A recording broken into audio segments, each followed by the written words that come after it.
Hello, I'm Karl Wells. My guest today is an actor, a writer, a producer, some would say daredevil. He's from St. John's, grew up here in St. John's, and he's fashioned a career for himself from perseverance and chutzpah. His most famous project is something called Canada's Worst Driver. You may have heard of it. It ran for 14 seasons, and if that's not an indication of success, I don't know what is. It's my pleasure to welcome Andrew Younghusband to the program. Welcome, sir. Thank you, sir. I'm excited. It's good to see you. Yeah, it's good to see you. Hearing you say I'm Karl Wells, just with the Karl Wells voice, I'm glad to be here. Well, it's been too long, Andrew. Anyhow, you're back in Newfoundland, living in a small community in rural Newfoundland. Tell me about that and how that came about. So, I live in a town called New Melbourne. It's in Trinity Bay, like about 20 minutes or so past Heart's Content if you're leaving from town. I've had a house in New Melbourne since I was 19 or 20 years old. I think I was 19 when I bought it.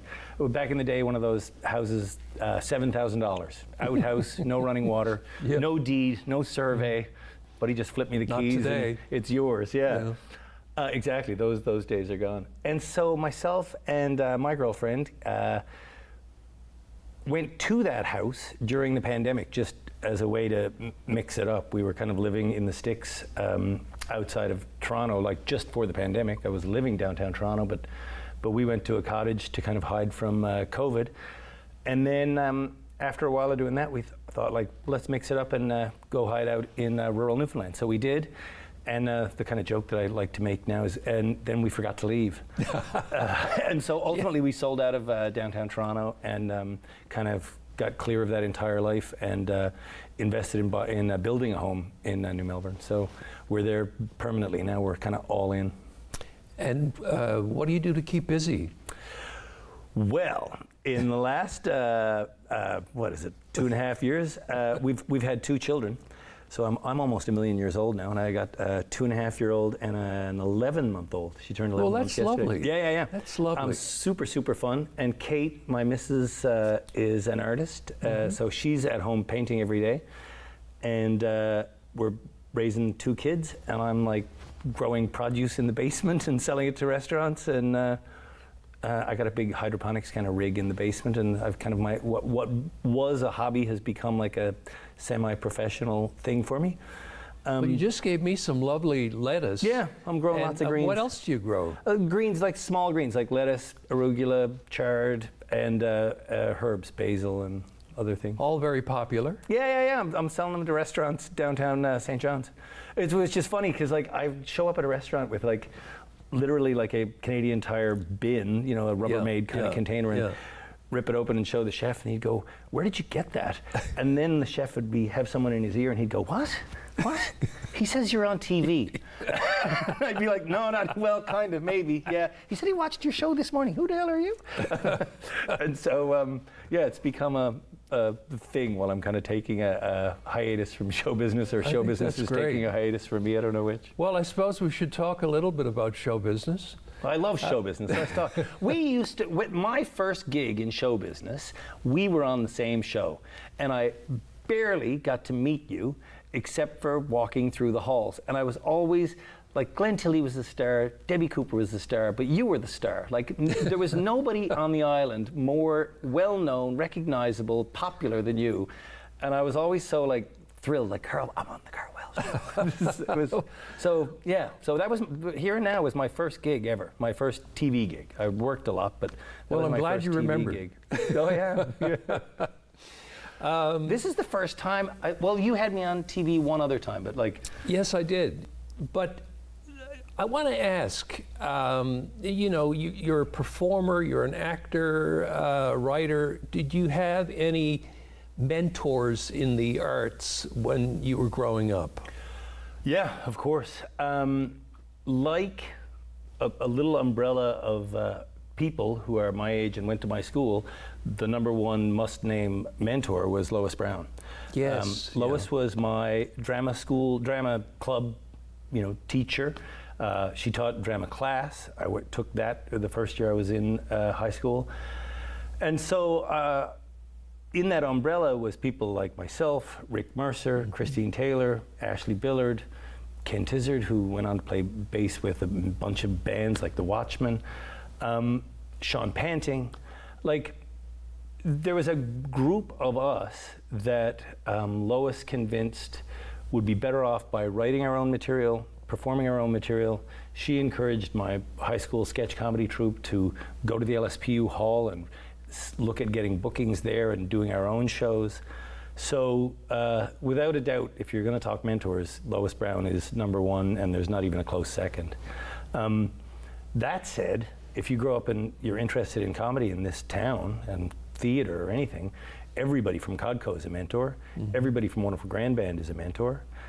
And once I started hanging out downtown and looking up to professional entertainers, half the music community is a mentor as well, because they were all doing it. But the Rising Tide crowd, the Wonderful Grand Band crowd, the Codco crowd, Lois, all of these people came into our lives as teenagers and told us in no uncertain terms that you can actually do this professionally. And it was a thing that was achievable. Whereas it seemed growing up to just be like a pipe dream and something that other people got to do, But when I was 15, 16 years old, I was told by people that I looked up to that, no, you could do this too. And so, yeah. That's great. So many people have mentioned Lois's name over the years. It's incredible. Lois was, I think, 24 when she was my high school teacher. And so, yes, she was a teacher, yes, she was authority, but now that I'm in my 50s, I look back at 24-year-old as essentially a kid as well. Like, she'd gotten a university degree and done these things, but she was so young that we were compatible, like we understood each other, and she was like a friend who happened to be a teacher. Yeah, and yet, but also wise beyond her years, I guess. And it was a pure luck thing. Like, not a lot of people got a taste of having Lois Brown as a teacher, because she was in and out of that system in 3 or 4 years. She's like, this is not for me. But I was one of the lucky ones who got there when she was there. So what about the writing? When did you start writing? Again, I got to go back to Lois. Lois, in high school, everybody else was doing, a Chekhov play or whatever, play for the high school drama festival, and she said, we'll write our own. And I was in grade 10, so again, I was like 15 years old, and it's like, we're gonna write our own, and it's like, yeah, we'll collectively write our own play. And so we did. The whole drama club just goofed around with pens and paper until some kind of a story, with her kind of conducting and keeping everybody on the rails, we wrote our own play. And I guess I'd done that type of stuff since I was a child as well, like writing skits and sketches and trying to be that person. And when somebody said, okay, we'll do it in this kind of format, like in high school, I was all over it. So what were you writing? Were you writing drama, comedy? Comedy. Lots of dialogue? Lots of dialogue, comedy. I was terrible at beginning, middle, and end, but I was good at the dialogue, which is basically saying you're a crappy writer. Yeah. But not really. Dialogue is hard to write. Dialogue for me is easy. I can write dialogue all day is hard long. to write. If I can know where I'm going, I can write an excellent scene, but knowing where I'm going is my biggest issue. Yeah. Which is why then when I got into other formats of TV, like Worst Driver, for example, so I had, talking as a writer, like I had a gig that I got, my first ever hosting gig was a show called Food Essence. There was like a half-hour documentary about food. I was in my 20s, and when I saw the first edit, I was like, I honestly think this show sucks, and I think it could be a great show. Can I please rewrite it? And the exec producer let me, and then within moments, the original writer had been fired, and I was the writer. And the same thing happened at Worst Driver. Like, there was a guy was hired to be the writer, and I was like, he botched it in terms of the edit and the structure. And so I took over as the writer in season 1 of that. I rewrote it and showed it to the boss, and that led to me being the writer. And that kind of became a thing. So when I say like I'm great at dialogue, but story and structure, I can't write fiction to save my life, but under the umbrella of a documentary series or something where I know where it's going, if we've already got all the footage, I can craft that as well as anybody in the country. Yeah. What was your cocky? What was your first paid gig? My first paid gig, I was thinking about this on the way in here, and I only think this is true, but I'm pretty certain. I did a play in the basement theater at the Arts and Culture Center, and we shot the entire play. I'm almost certain in this building, in the what was it, Atlantic Cable or Cable 9 or whatever it was called. Atlantic Cablevision. Yeah, probably, yeah, Cablevision. Yeah. I'm pretty certain it was here, and I got $50 for being in a play, which I was completely and utterly over the moon. Probably 16 years old. Yeah. $50, man. Yeah. Goes a long way. It was also like 1985, 86. Yeah, I was just thinking, I was in a play at the in the basement theater at the Arts and Culture Center. I didn't get paid. Oh no? You're in the wrong play, man. It was in a production of Under Milkwood. Okay. And Mike Jones was in it. Oh, yeah. Al Pittman.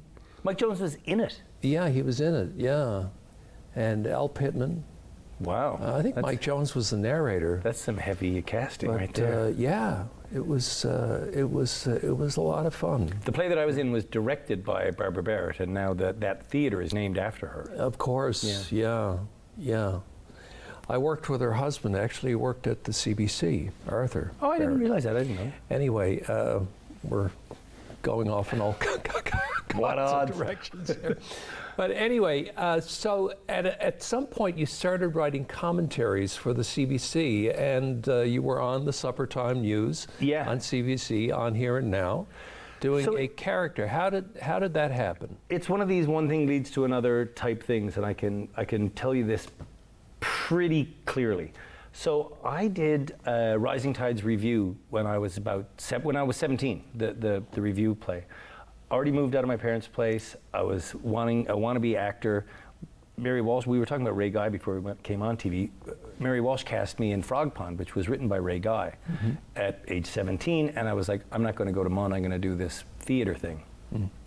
And so one thing leads to another. I do review. Mac Furlong, I'm trying to figure out how I can possibly keep paying rent as a teenager, and making it in this business in St. John's. And Mac Furlong told me, if you write a 1 to 2 minute long rant or piece or commentary or essay about name that thing, you can take it to the St. John's Morning Show, you can take it to On the Go in the afternoon, you can take it to these places, and maybe one of them will buy it. And one of the tricks, he said, is if you look forward and go like, Father's Day is coming up in the calendar in 6 weeks, you write about that, and then you present it to them a month in advance, and they're going to want somebody saying something about that, and so maybe they'll buy it. But if you get in line at the front, you might be able to sell that.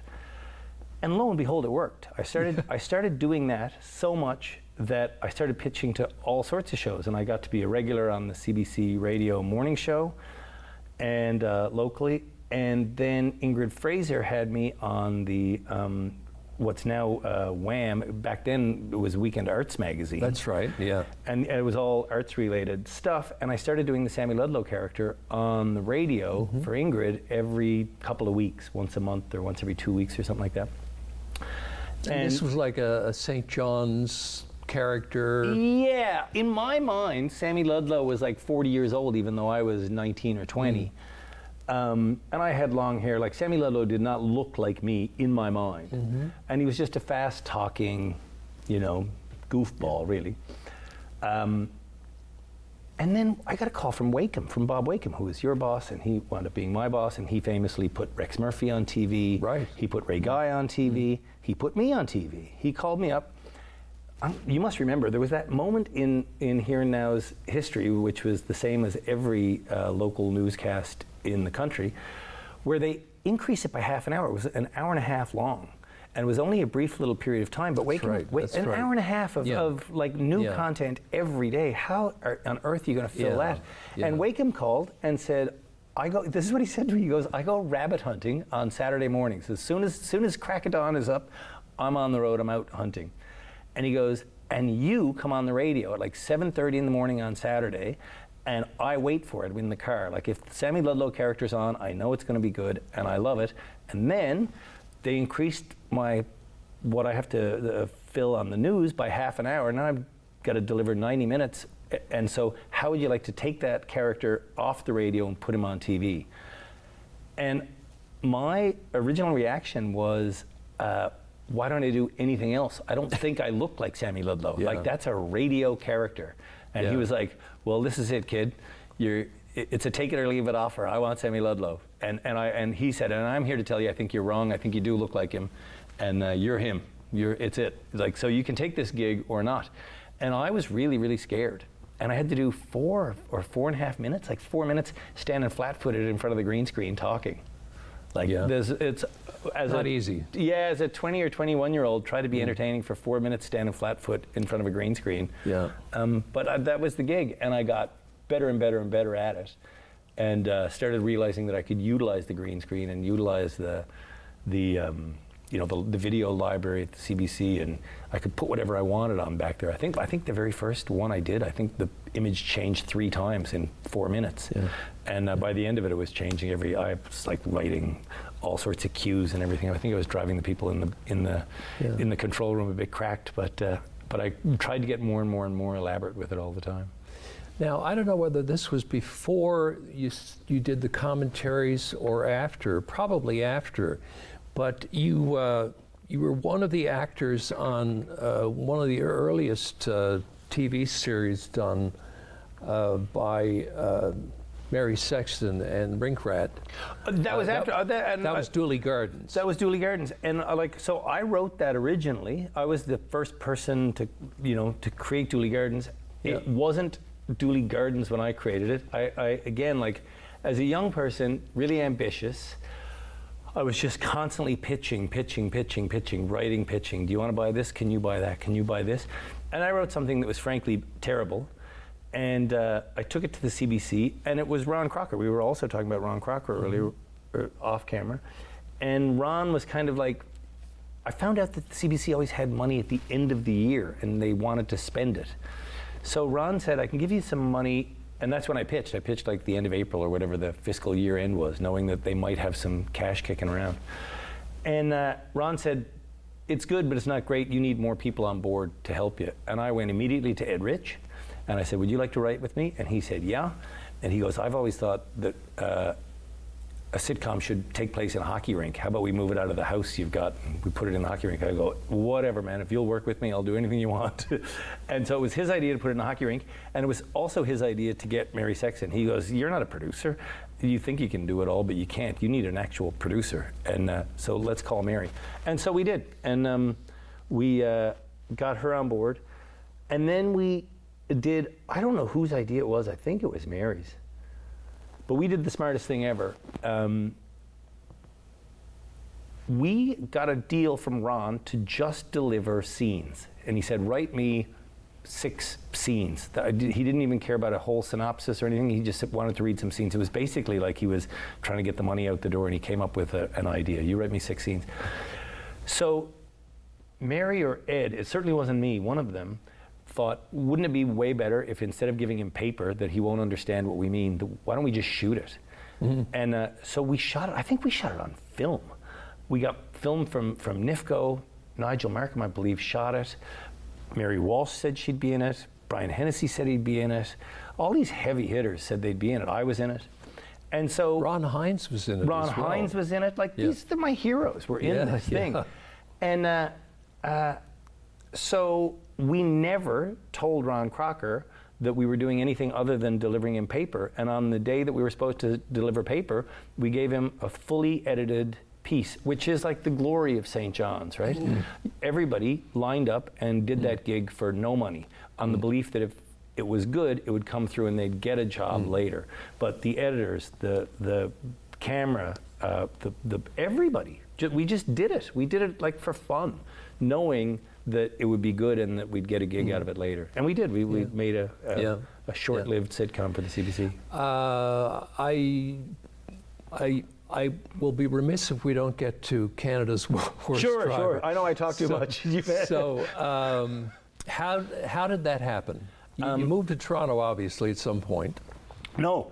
So at some point I moved to Toronto, but how it happened, I was away and I was flying. It was one of these serendipitous things. I was away, I was flying through Toronto, coming back here. I'd lived kind of in and out. I'd lived in Halifax, I'd lived in Vancouver, I lived on a ship for a couple of years, and now I was kind of bouncing around. And I was back living in St. John's. I was away, I was going through Toronto, and while I was in Toronto, I got an email, would you like to audition for this show called Canada's Worst Driver? I wrote back to the person, absolutely, tell me how I audition. I don't know anything about it, I don't know what you're talking about, but I'll audition for sure. If it's a job, it's a job. And he said, well, too bad you're not in Toronto. We could do it in person, but as it stands, you can send it in, whatever. I can talk to you over the phone about it. And I go, I'm here for 3 days. Let's do it now. And so I met the guy who was doing the audition. Turned out it wasn't even his job to audition anybody. He just knew that they were unhappy with the host casting, and he was trying to do the company a favor. And he'd talked to a bunch of people, and he'd heard my name numerous times. And so I met him. I did a straight-to-camera audition with him, and then the very next day, they'd shown it to the boss, and the boss called me, and I asked to go in, or he asked me to come in and meet him, and lo and behold, the guy's like 5 years older than me. We're the same type of personality, and we clicked and got on great. And it was a brand new company. They'd never made a show before, although he was an accomplished director in England and BBC, and he married a Canadian. He was living in Toronto. And we just clicked, and so I got the gig. And as I say, like, I was originally hired to just be the host, stand here, say these words, and I started rewriting all the stand-ups and the straight-to-camera bits for myself, and then the whole show felt like a wacky improvisation, and the more interested I got in it, the more interested the boss got into letting me kind of go without a leash. And, how did you feel about this show becoming such a success? I mean, it must have been great. It was great. Like, I honestly, tapping my mic, I honestly thought it was one of those one-offs. Like, if we name somebody the worst, there can't be another season because we already know who the worst is. And like everybody else, I thought it was going to be a cartoon. I think like people who don't watch the show or never did watch that show go like, oh, that's stupid. It's not real. They can't really be like that. No, these are real people. They're really like that. And then as the show developed, it went for, like, honestly, in the season 1, it was like mean men laughing at their wives, largely. And it was like, she's Canada's worst driver, and I've always been telling her, and now you tell her. And that was kind of the gig. But we had driving experts on, and then lo and behold, the people who were on the show started to really learn. And when we realized that as a production company, and like I kind of include myself as part of the production company in a lot of ways, we thought that's the real story. If we can get these people and make them better, then there's a giant shift and there's something to actually watch. If it's just like people driving badly, it's kind of like putting a monkey in a cage and shaking it. Yeah, but if we can actually teach them and make them better, then we got a story. Yeah. So there was a remedial aspect to the show. Yeah. Now, you did several other series after that, but there was one, I've got to say, it was Don't Drive Here. Best gig ever. Where you went around the world and to the cities or places where the driving was absolutely horrendous. Where traffic is terrifying, I watched it recently, and you were in Port-au-Prince, Haiti. And I'm thinking, nobody, you couldn't pay me enough money to do what you did. Even to walk through the bus stop. With no helmet, you're on a motorcycle, weaving through, and there's like these major holes in Haiti back in those days, people were if they put a manhole cover over the sewer, somebody would steal it for the scrap. I had this belief, and I still kind of have it, that if you're dumb enough to drive without a helmet, or you're poor enough to drive without a helmet, or whatever, if culturally nobody here wears a helmet, if you're not going to wear a helmet, I'm not going to be the foreigner on the back wearing a helmet. I'm going to be you. The gig was go and experience what the locals experience. And so if they experience flying around with no helmet, I'm not putting a helmet on, which created massive problems because you'd get insurance. Well, that's what I was thinking. Like, Yeah. your producers must have wondered, well, what if, like, he falls off the motorcycle and, like, you know, is out for 6 months, or God forbid dies? Like, what happens to him? My favorite cameraman of all time is this guy named Jeff Lackner. I worked with him on multiple series in Toronto, and Lackner was the shooter on that. And imagine, so I'm ripping through traffic on a motorcycle, either on the back of somebody else or driving myself after a couple of practice runs. And it's real traffic, real life. There is no flag man. Nobody's being held up and saying, hey, we got a TV shoot here. The shoot was just get in it. And Lackner would shoot. And so how did you get the shot of me traveling? Lackner was sitting backwards on a motorcycle in multiple countries where he couldn't speak the language of the driver with a high backrest. You'd always get a motorcycle with a high, like one of those big sissy bar kind of backrest. Right, yeah. So he could press his chest against it and shoot, and he'd be tapping the driver who doesn't speak English to go faster or pull back, and so he'd get the shot. So I used to always say, it's like, you think I'm a daredevil? Lackner's looking the wrong way, out of control. He's wearing a helmet, but he's on the camera bike and with somebody he's never met. Yeah, I'm glad you mentioned that, because that's what I had forgotten about it. Now that I think about it, it was beautifully shot. Beautiful. And Lackner's beautifully edited too. I mean, really expertly edited. Yeah. I was in the edit suite. I'll take that. Okay. And I worked with great editors. Yeah, but it was quite amazing. So congratulations. And do you ever look back and wonder, God, I can't believe I did that? Yeah, like, especially some of the gigs happened so long ago, it feels like another lifetime ago. It's funny, like, Don't Drive Here feels like yesterday. Like, it was 10 years ago now, and it feels like, why am I still not doing that? Whereas Worst Driver only wrapped up 5 years ago, and it feels like a lifetime ago. It's bizarre. Andrew, we're out of time. Oh, come on, let's hang out at least a little bit more. Yeah, we should have made it an hour. But anyway, look, it's been great seeing you. Excellent. I'm delighted you're back in Newfoundland. Me too. And all the best going forward. Thanks very much. Okay, we'll see you again next time.